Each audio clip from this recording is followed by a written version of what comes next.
Bom dia a todas e a todos. Queria agradecer à Undime, à Fundação Lehman, por essa oportunidade. E é com muita alegria e entusiasmo que eu falo para os gestores e, em especial, para os novos gestores que vão enfrentar alguns desafios no início desse processo. Eu queria que pusesse meu PowerPoint aqui, não sei se já está instalado. Já, eu vou pular algumas. Deixa eu contar uma coisa, eu preparei uma apresentação, inicialmente pensando que ia ser mais longo, né? O Denis Misny me disse que eu preciso dar uma visão geral do que está sendo feito no Rio de Janeiro. Então, eu apresentei uma longa apresentação que tem, inclusive, um diálogo com os novos gestores. Eu não vou ter tempo, porque são apenas 20 minutos, mas eu deixo aqui para depois, para ser colocado no portal da Fundação Lehman. Eu queria contar o seguinte, eu trabalhava, acho que muita gente sabe aqui, na Fundação Vitor Tivita, que é uma fundação do terceiro setor voltada à melhoria das escolas públicas. Quando eu recebi o convite para ir para o Rio de Janeiro, depois de muito titubear se devia aceitar ou não, a primeira coisa que nós fizemos, a minha equipe e eu, não é plural majestático, foi fazer uma análise da situação que a gente tinha pela frente. Eu acho que isso é fundamental para qualquer novo gestor.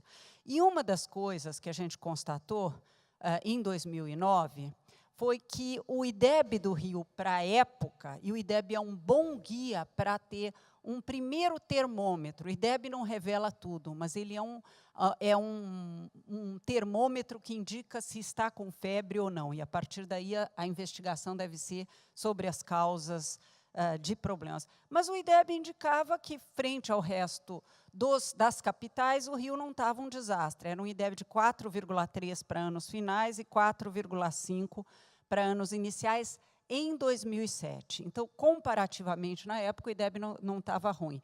Porém, a taxa de aprovação mascarava um fato que é a queda na nota da Prova Brasil, no 5º e no 9º anos, tanto em português quanto em matemática. Então, era um sistema em queda. Só para dar um número, em 2005, 33% dos alunos sabiam o que deviam em português no 5º ano, que era o melhor ano, e português a melhor disciplina, e em 2007 tinha caído para apenas 29%.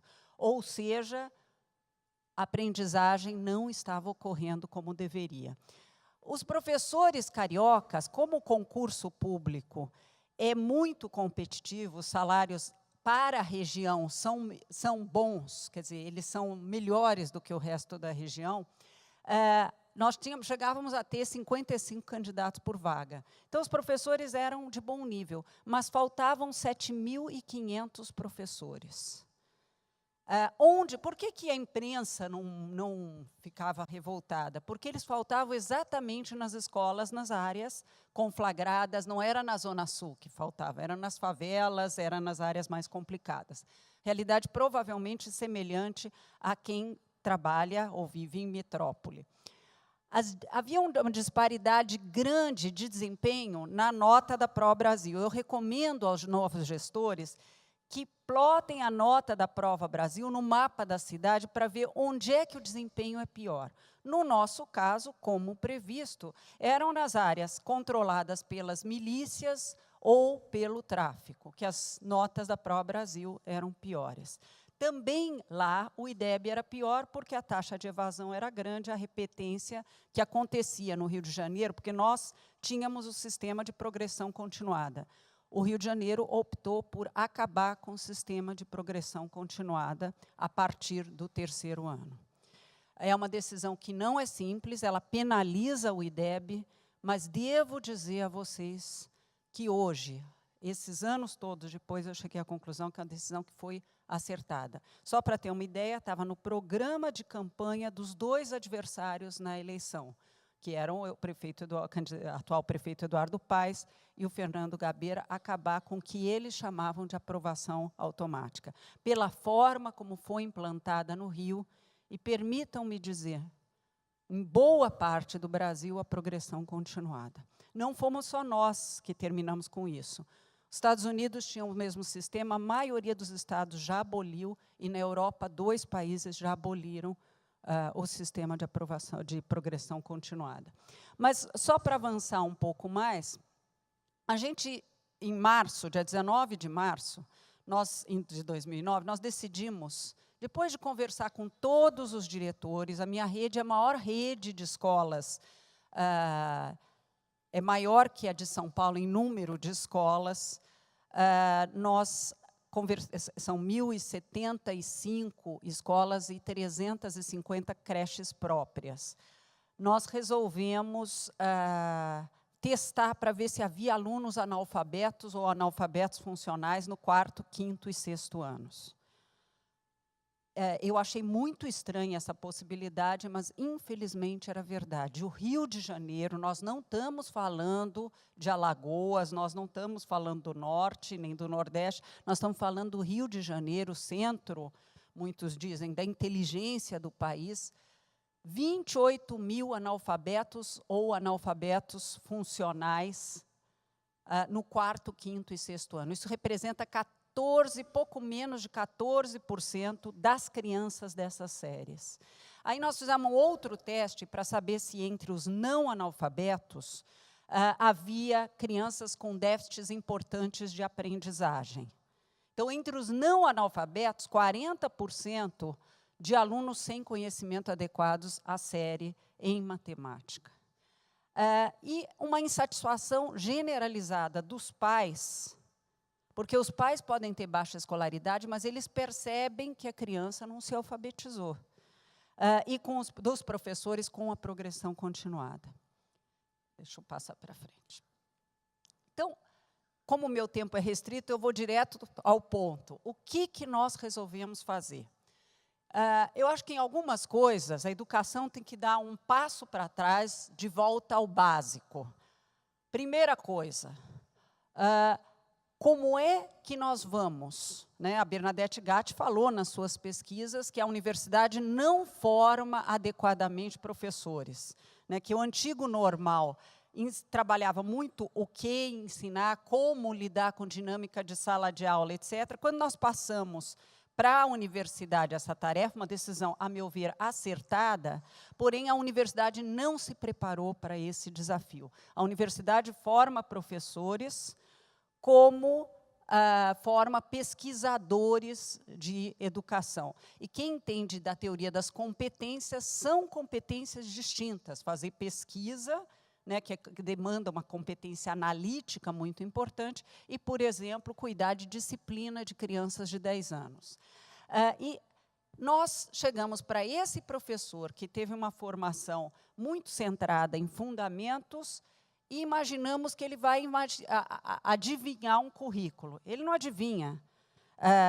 O Martin Carnoy mostrou, num livro recente, aliás, traduzido pela Lehmann, que o professor usa o livro didático como plano de aula, como currículo e como plano de aula. Só que o problema é que cada professor escolhe um livro diferente. E, com isso, a gente tem um problemão, porque a aprendizagem é sequencial. Então, um determinado conhecimento em matemática, porcentagem, por exemplo, demanda domínio de fração, demanda domínio de matemática, que é antes disso, e assim por diante. Então, currículo municipal único, ele permite diferenças escola, mas ele é claro e organizado por bimestre. Se alguém quiser um conselho, eu daria esse. Por que organizado por bimestres? Porque fica muito claro para o professor que entra em que época ele deve desenvolver cada passo sequencial.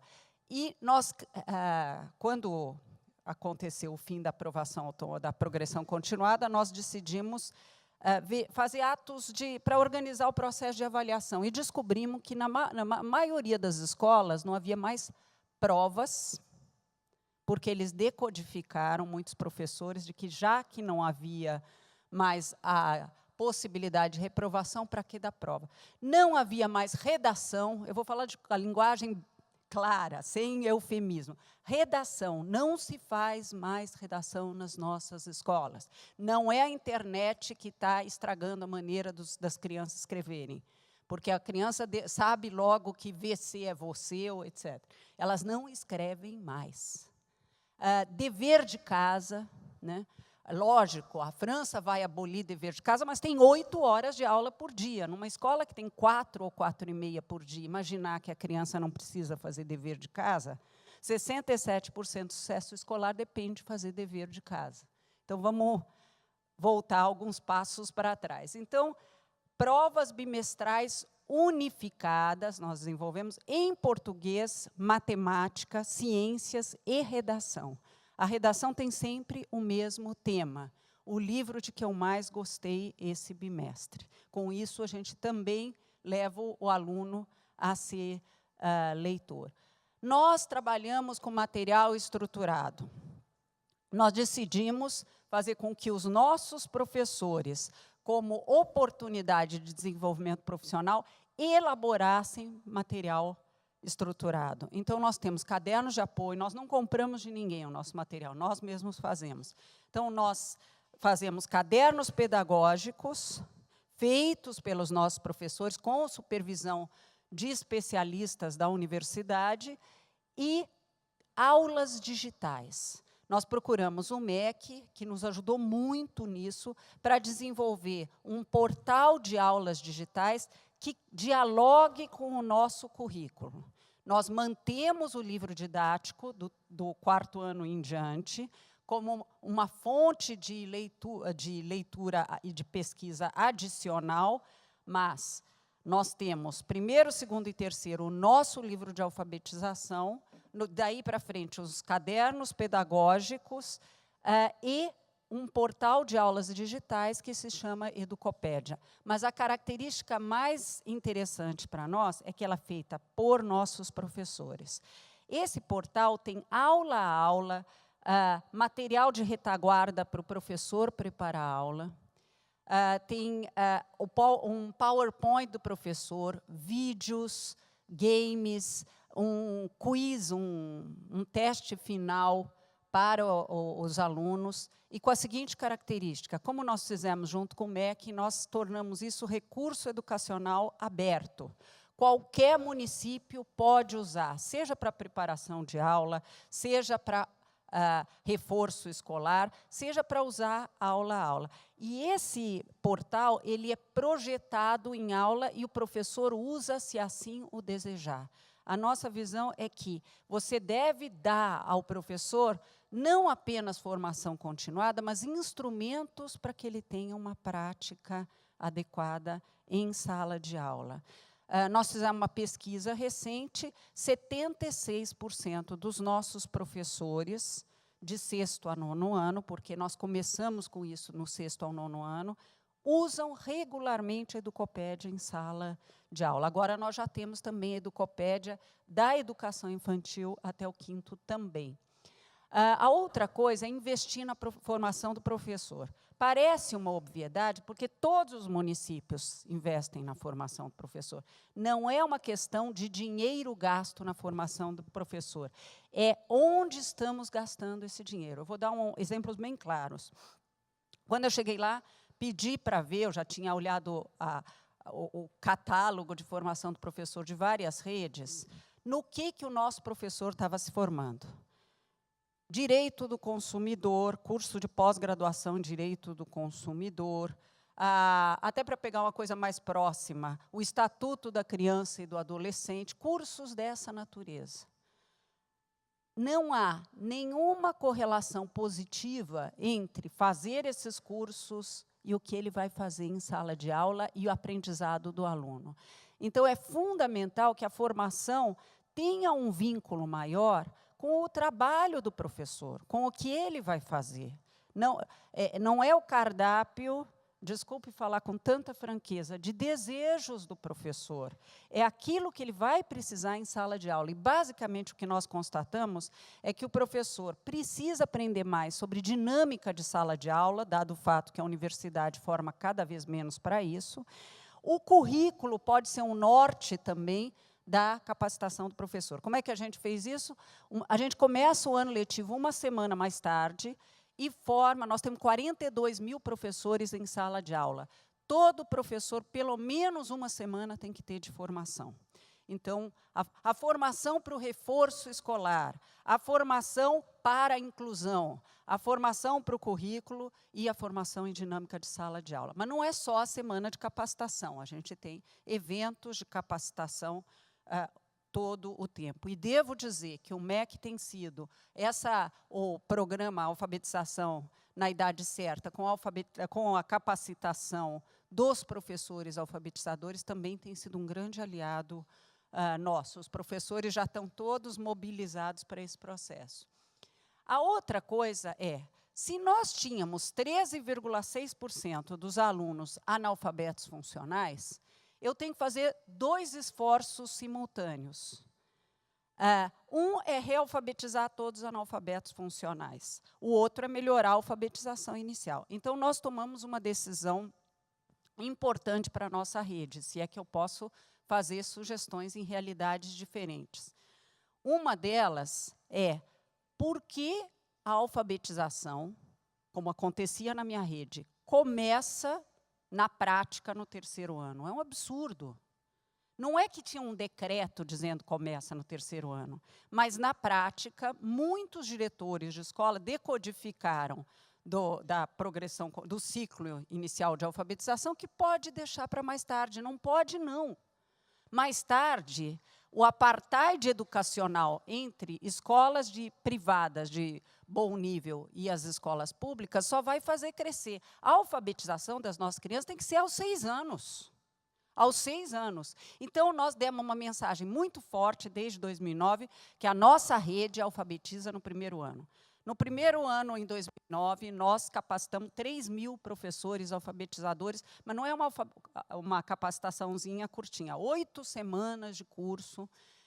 E para nós, 3 mil alfabetizadores, salas de aula, para tudo isso é um pouco pesado. Mas só para dizer que isso foi um ponto importante. Nós fazemos avaliação externa no final do 1º ano, para saber se as crianças saíram alfabetizadas. Resultado de 2012. 90% das nossas crianças alfabetizadas no 1º ano. Analfabeto funcional, nunca mais. Nunca mais. Quanto mais tarde se deixa, pior. Foco em aprendizagem. Prefeitos, governadores gostam de inaugurar prédio novo de escola.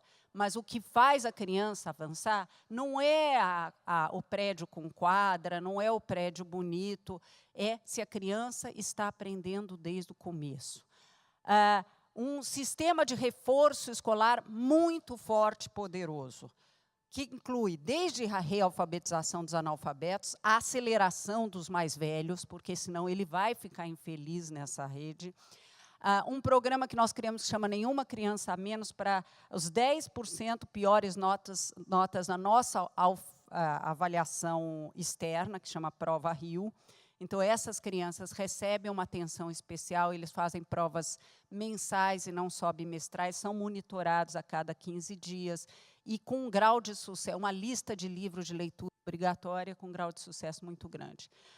Um projeto para as áreas conflagradas, que é as escolas do amanhã, que tem Paga Mais professor que trabalha lá, que tem laboratórios de ciências em cada sala de aula, uma série de coisas que não dá tempo, eu estou olhando aqui que meu tempo está acabando. O inglês desde o 1º ano, o Rio é uma cidade internacional. Como é que eu vou fazer para os meus meninos, as minhas, eu falo meus não no sentido patrimonialista, mas de carinho, de profundo carinho com os nossos alunos. Eles precisam o inglês, pelo menos intermediário, quando saírem do ensino fundamental. Então, nós entramos com o inglês desde o 1º ano. E desenvolver hábitos e valores associados a esforço pessoal. O não cognitivo em educação é mais importante até do que o cognitivo. É o que vai estabelecer a disciplina necessária, é uma vida de um eterno aprendiz. Tem sucesso como cidadão e tem sucesso como profissional quem aprende a se atualizar permanentemente. Isso ele tem que aprender no ensino fundamental. Nós estamos, só para fechar, que meu tempo, faltam 25 segundos, então, só para dizer duas coisas. Deu tudo certo? Foi um mar de rosas? Não, mas nós tivemos um crescimento no IDEB de anos finais de 22%, nós fomos a capital que mais cresceu. A nota da prova Brasil foi... Nós não temos nenhuma nota vermelha na prova Brasil, na média do município, e estamos com o índice de analfabetos funcionais, que lembram que era perto de 14, caiu para 4,1%. Por que que não zerou? Não zerou porque nós, como São Paulo, recebemos o tempo inteiro migrantes. E a nossa rede está ainda avançando. Mas poder resolver esses problemas é super importante. E um comentário final para os novos gestores. Essa ideia de foco na aprendizagem é fundamental, é fundamental. Não esqueçam que o Brasil, que é a 7ª economia, já foi 6ª, mas agora é a 7ª economia do mundo, está em 53º no PISA. Fazer mais do mesmo, fazer as coisas que não têm dado certo, desde que finalmente os pobres entraram na universidade, nas escolas, não vai nos fazer avançar. Nós temos que ter coragem. Não, eu digo sempre, quando algum novo gestor me visita, eu falo, aprender o que fazer, a gente aprende. O que é necessário de condição inicial é coragem. Nós precisamos ter coragem para inovar, coragem para focar na aprendizagem das crianças, para trazer soluções inovadoras, mesmo que essas soluções inovadoras, em certos casos, signifiquem um passo para trás para fazer aquilo que a escola pública demanda.